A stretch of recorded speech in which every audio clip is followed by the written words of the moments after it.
Guatemala 2019. Bodies are being stolen to rent their final resting place to the highest bidder. Today we visit the unmarked graves in the mountains of Guatemala. We fly into Guatemala City and take transportation out of town, past the ancient city of Antigua, down the Pan American Highway, past Zacatepecas and Chimaltenango, past the mountains, into the deep Mayan culture territory, through the Andes Mountains, and we find Aldea Chayahalaya. In the morning, to find at the end of this road, this graveyard, full of completely unmarked graves. Join us as we explore the unmarked graves of Guatemala. Driving through the mountain highlands, Mayan territory, when we came across this beautiful graveyard, and I was excited to shoot it as a cultural experience, but you can tell as soon as I walked into the graveyard, it profoundly affected me. Take a look. Guys, I've just found this amazing graveyard, and we're about to go check it out.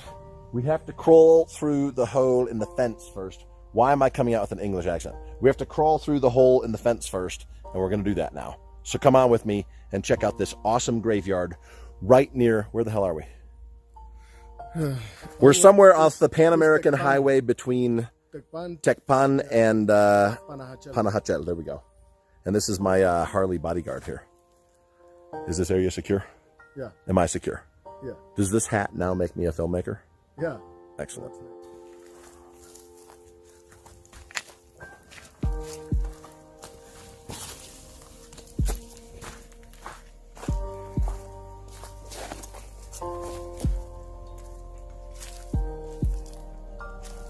Maybe because I worked in construction for a while, what interests me is that they have on so many of the houses and even so many of the graves, the structure for another second floor or even more.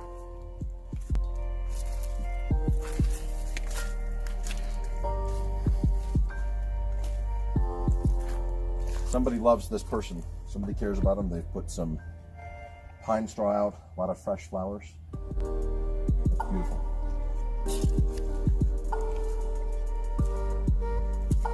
Here's a headstone that's nothing more than a tree.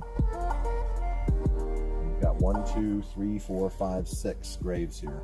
And it looks like we might have a mother and father here, and 4 children is how I would read that, because those are the small graves there. These are the sad stories that you'll find in a graveyard. There's more over here. More children. Very small blue grave here. Most of these graves are unmarked piles of dirt.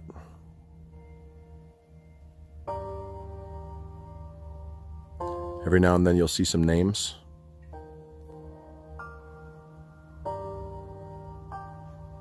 Some have been burned in, some are just written in marker. Whatever people could do. Doesn't seem to be much of a marked path through the graves. We're going to try cutting over this one. The remains of the past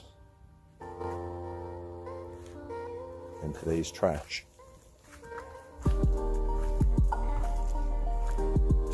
The graveyard's not well kept. Somebody's put out some fresh pine straw here to prevent the water from sweeping the dirt, the fresh dirt, away. A whole series of recent deaths. Fresh mounds of dirt.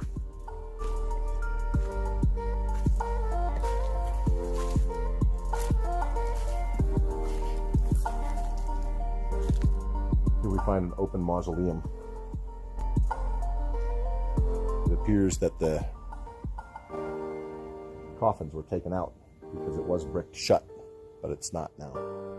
There have actually been stories of corpses exhumed and thrown away because people can't pay rent at the graveyard.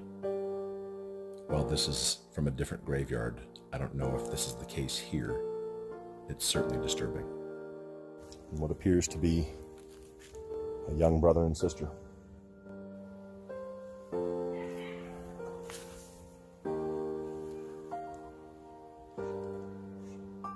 Age 5.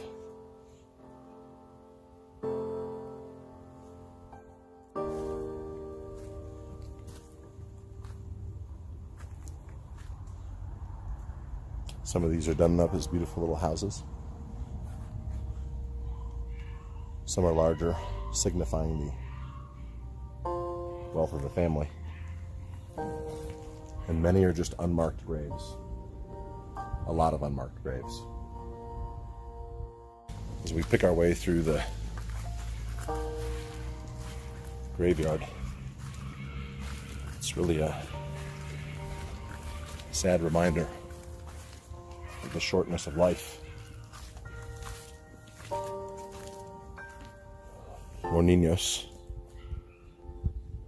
The small piles of unmarked dirt where bodies lie.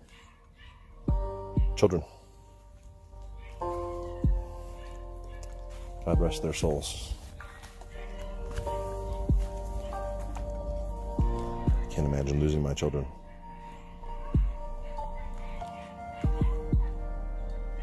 Here's a new area here. Large amount, maybe 100 completely unmarked graves. These have some plants that have been planted on them. This appears to be the church building where they do the ceremony of a burial. No doubt a community building available for everyone's use.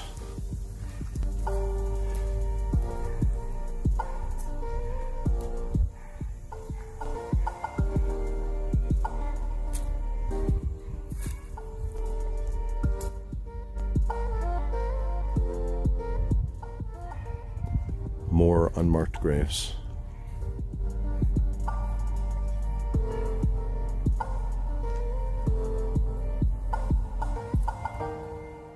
Danny, why is it there's so many unmarked graves? I don't know. Probably what probably is they don't want to put the name of the person in here, or it's an XX. There's no name. There's no family. They don't have family. There are that many people that don't have family? Nobody knows their name, it's just a dead body found by the road, or what? Is this a municipal graveyard or just a local community? It's a local community. You have to pay for it? I think so. Probably these spots are paid. The other ones is only. These aren't all that old. There's a whole section of relatively new graves based on the amount of plants that are growing on them or not growing on them. Yeah. What are all these people dying from? If you saw, it's a little grapes. I don't know. Probably they Infant walk death. in the street and somebody pass in the car.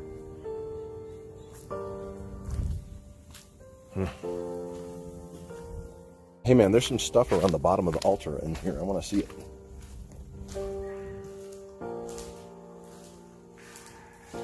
So up here, where they put the body, what's that thing? It's like a torch, maybe? Yeah, no, I think it's for doing some kind of ritual. They put the body in here. All the people. What kind of ritual are we talking about? I know a lot of a candle for the spirit go in the light. These are flowers. Yeah. There's wax. There's candles.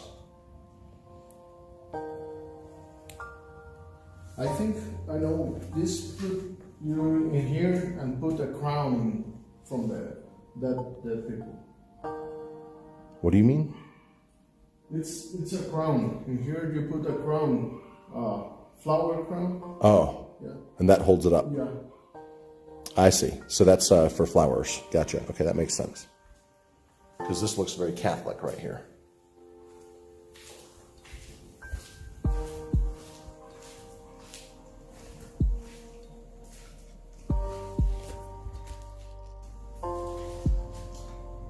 So this is a small community chapel where services are held before folks are interred outside. There's a Catholic setup here.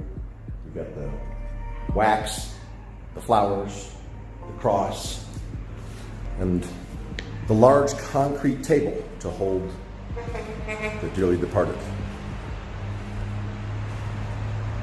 I can see this place full of local people trying to cope with the loss of a friend, a loved one, a relative, a child. And on the other side of me, I can see this graveyard. Poor community, many unmarked, simple dirt graves, and questions. What could cause all these folks to have no family, to die, leave no mark upon the earth? How could so many children die if there's a loving God? As we walk through the graveyard, I guess that's just the thing. There is a loving God. There's also an enemy. And that enemy walks this earth, killing, stealing, and destroying. Killing people, stealing their hope, destroying their dreams, and leaving them to feel like there is no God. The only God they may receive is what they get from you when they meet you. All these people, the individual loss, trauma, and tragedy of each grave in here. And you with a responsibility to make a difference. Somebody's got to. Because God's people are sure dying fast enough.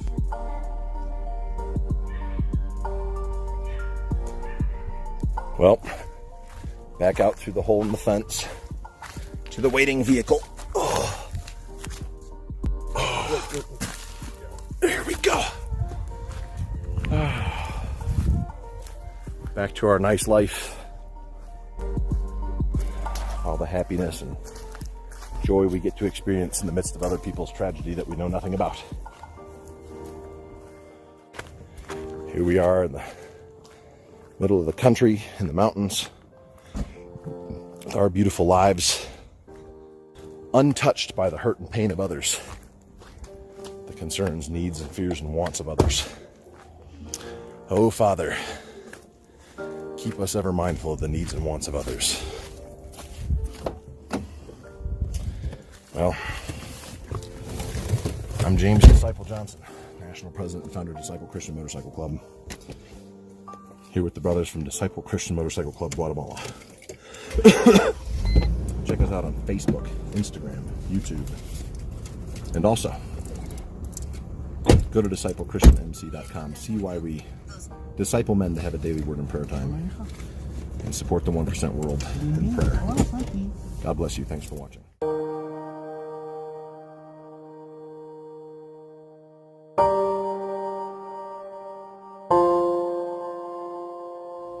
I believe that dignity in death is a basic human right that the church can champion. A small thing we can do to make a big impact in local communities around the world.